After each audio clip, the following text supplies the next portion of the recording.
कुछ लघु शिलालेख भी अशोक के उसमें मिले, जिसमें से भाबरू राजस्थान में, भाबरू जो कि राजस्थान में है,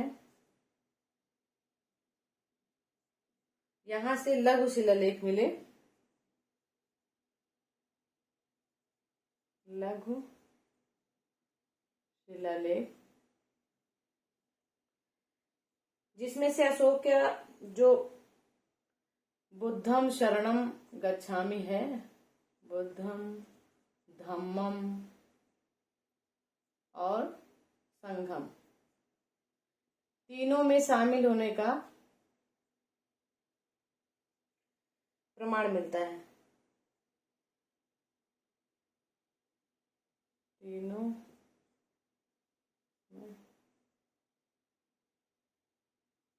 शामिल होने का प्रमाण मिलता है। ये भाबरू राजस्थान में है, जहां बुद्धम शरणम और संगम में शामिल होने का प्रमाण मिलता है। और दूसरा अभिलेख जो है, दूसरे अभिलेख में जो दूसरा अभिलेख है, उससे हमें क्या जानकारी मिलती है? थोड़े थोड़े कुछ कुछ अशोक के धर्म के अनुसार बता दे, बाकी अभिलेख अलग से थोड़ा सा हम 2-4 ठो लिखवा देंगे। इसमें शासनादेश मिलता है, दूसरे अभिलेख में शासनादेश प्राप्त होता है। ये सांची सारनाथ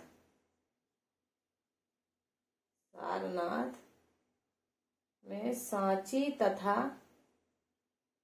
कौशाम्बी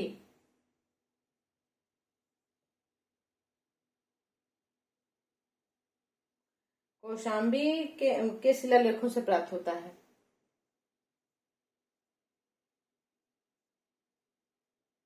शिलालेखों से प्राप्त होता है।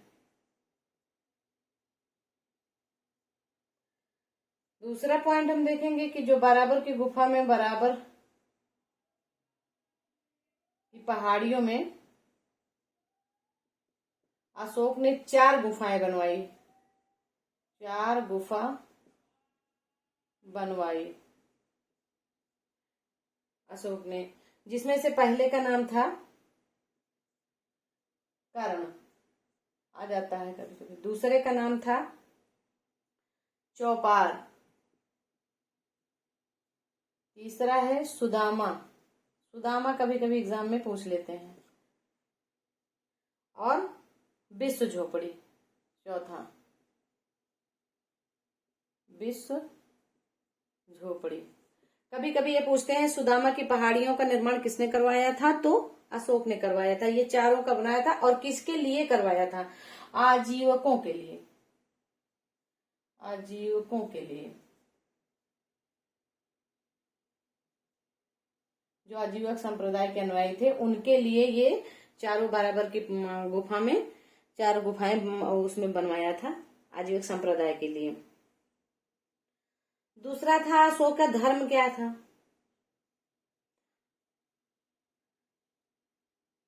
अशोक का धर्म,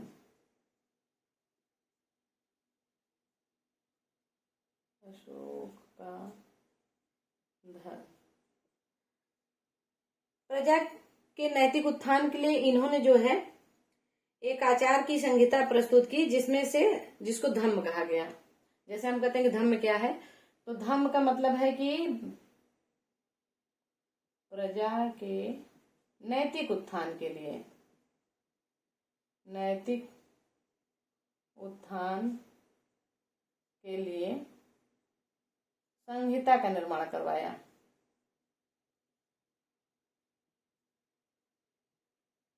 संहिता का निर्माण कराया, जिसे धम्म कहा गया।